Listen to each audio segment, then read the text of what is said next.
ಮಾತರಂ ಸೋನಿಯಾ ಗಾಂಧಿ ಅವರು ಆ ಒಂದು ಹಾಡಿಗೆ ಅಗೌರವ ತೋರಿಸಿರುವಂತ ವಿಚಾರ. ನಿನ್ನೆ ದಿನ ಅವ್ರ ಕ್ಲಾರಿಫಿಕೇಶನ್ ಕೊಟ್ಕೊಂಡವ್ರೆ. ಅದೇನೋ ಮುಖ್ಯ ಇವರಿಗೆ ಖರ್ಗೆ ಅವರಿಗೆ ಒಂದು ಕುರ್ಚಿ ಹಾಕೋದಕ್ಕೆ ಹೇಳಿದೆ. ನಾನು ಒಂದೇ ಮಾತರಂ ನಿಲ್ಲಿಸಿ ಅಂತ ಹೇಳಲಿಲ್ಲ ಅಂತ ಕ್ಲಾರಿಫಿಕೇಶನ್ ಕೊಟ್ಕೊಂಡವ್ರೆ. ಇವತ್ತು ಯಾವೊಂದು ಸರ್ಕಾರದಲ್ಲಿ ಪಾರ್ಲಿಮೆಂಟ್ನಲ್ಲೇ ಇವತ್ತೇನು ಅದಕ್ಕೆ ಒಂದೇ ಮಾತರಂಗೆ ಇವತ್ತು ಏನು ಆದ್ಯತೆ ಕೊಡಬೇಕು ಅಂತಕ್ಕಂಥ ತೀರ್ಮಾನಗಳಾಗಿದೆ. ಎಲ್ಲರೂ ಅದಕ್ಕೆ ಇವತ್ತು ದೇಶದ ಒಂದು ಭಕ್ತಿಯನ್ನು ತೋರಿಸ್ತಕ್ಕಂಥದ್ದಕ್ಕೆ, ಕಮಿಟ್ಮೆಂಟ್ ತೋರಿಸಲಿಕ್ಕೆ ಇವತ್ತು ಒಂದೇ ಮಾತರಮ್ಮು ನಮ್ಮ ರಾಷ್ಟ್ರಗೀತೆ ಜನಗಣಮನ ಏನಿದೆ ಅದಕ್ಕಿಂತ ಮುಂಚೆನೇ ಆ ಒಂದು ಒಂದೇ ಮಾತರಮ್ನ ರಚನೆ ಮಾಡಿರ್ತಕ್ಕಂಥದ್ದು. ಅದು ಏನು ಒಂದೇ ಮಾತರಮ್ನ ಆಚರಣೆ ಮಾಡೋದ್ರಿಂದ ದೇಶಕ್ಕೇನು ಸಮಸ್ಯೆ ಇಲ್ಲ. ಅದ್ರ ಬಗ್ಗೆ ಇವತ್ತು ಚರ್ಚೆ ಮಾಡ್ತಕ್ಕಂಥದ್ದು ಕಾಂಗ್ರೆಸ್ನವ್ರಿಗೆ ಅನಾವಶ್ಯಕ ನನ್ನ ಅಭಿಪ್ರಾಯ ಇದೆ. ಇವತ್ತು ನಮ್ಮ ಸಮಸ್ಯೆಗೆ ಪರಿಹಾರ ಏನು? ರೈತರಿಗೆ ಏನು ಕೊಡ್ರಿ? ರೈತರೇನು ಅನುಭವಿಸ್ತಾ ಇದ್ದಾರೆ, ಪರಿಸ್ಥಿತಿಗಳು ಏನಿದೆ ಇವತ್ತು ರಾಜ್ಯದಲ್ಲಿ, ಅದ್ರ ಬಗ್ಗೆ ಇವತ್ತಿನವರೆಗೆ ಈ ಸರ್ಕಾರದಿಂದ ಏನು ರೈತರಿಗೆ ಆತ್ಮಸ್ಥೈರ್ಯ ತುಂಬತಕ್ಕಂಥ ಕೆಲಸ ಮಾಡಿದ್ದೀರಿ? ಎಷ್ಟು ಸಾವು ಇವತ್ತಾಲೆ ಆತ್ಮಹತ್ಯೆಗಳು ನಡೀತಾ ಇದೆ, ಇದರ ಬಗ್ಗೆ ಏನಾದ್ರು ಮಾಹಿತಿ ಇಟ್ಕೊಂಡಿದ್ದೀರಾ?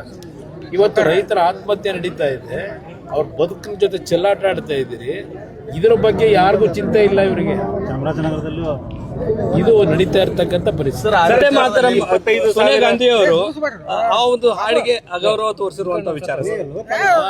ನಿನ್ನೆ ದಿನ ಅವ್ರ ಕ್ಲಾರಿಫಿಕೇಶನ್ ಕೊಟ್ಕೊಂಡವ್ರೆ. ಅದೇನೋ ಮುಖ್ಯ ಇವರಿಗೆ ಖರ್ಗೆ ಅವರಿಗೆ ಒಂದು ಕುರ್ಚಿ ಹಾಕೋದಕ್ಕೆ ಹೇಳಿದೆ. ನಾನು ಒಂದೇ ಮಾತರಂ ನಿಲ್ಲಿಸಿ ಅಂತ ಹೇಳಲಿಲ್ಲ ಅಂತ ಕ್ಲಾರಿಫಿಕೇಶನ್ ಕೊಟ್ಕೊಂಡವ್ರೆ.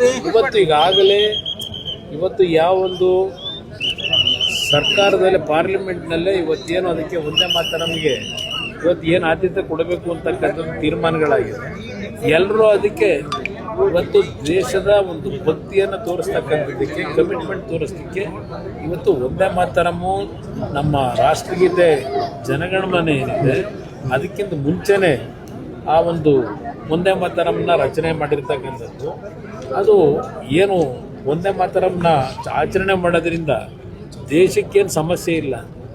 ಅದ್ರ ಬಗ್ಗೆ ಇವತ್ತು ಚರ್ಚೆ ಮಾಡ್ತಕ್ಕಂಥದ್ದು ಕಾಂಗ್ರೆಸ್ನವ್ರಿಗೆ ಅನಾವಶ್ಯಕ ನನ್ನ ಅಭಿಪ್ರಾಯ ಇದೆ. ಇವತ್ತು ನಮ್ಮ ಸಮಸ್ಯೆಗೆ ಪರಿಹಾರ ಏನು? ರೈತರಿಗೆ ಏನು ಕೊಡ್ರಿ? ರೈತರೇನು ಅನುಭವಿಸ್ತಾ ಇದ್ದಾರೆ, ಪರಿಸ್ಥಿತಿಗಳು ಏನಿದೆ ಇವತ್ತು ರಾಜ್ಯದಲ್ಲಿ, ಅದ್ರ ಬಗ್ಗೆ ಇವತ್ತಿನವರೆಗೆ ಈ ಸರ್ಕಾರದಿಂದ ಏನು ರೈತರಿಗೆ ಆತ್ಮಸ್ಥೈರ್ಯ ತುಂಬತಕ್ಕಂಥ ಕೆಲಸ ಮಾಡಿದ್ದೀರಿ? ಎಷ್ಟು ಸಾವು ಇವತ್ತಾಲೆ ಆತ್ಮಹತ್ಯೆಗಳು ನಡೀತಾ ಇದೆ, ಇದರ ಬಗ್ಗೆ ಏನಾದ್ರು ಮಾಹಿತಿ ಇಟ್ಕೊಂಡಿದ್ದೀರಾ? ಇವತ್ತು ರೈತರ ಆತ್ಮಹತ್ಯೆ ನಡೀತಾ ಇದೆ, ಅವ್ರ ಬದುಕಿನ ಜೊತೆ ಚೆಲ್ಲಾಟ ಆಡ್ತಾ ಇದ್ದೀರಿ. ಇದರ ಬಗ್ಗೆ ಯಾರಿಗೂ ಚಿಂತೆ ಇಲ್ಲ ಇವರಿಗೆ. ಚಾಮರಾಜನಗರದಲ್ಲೂ ಇದು ನಡೀತಾ ಇರ್ತಕ್ಕಂಥ ಪರಿಸ್ಥಿತಿ.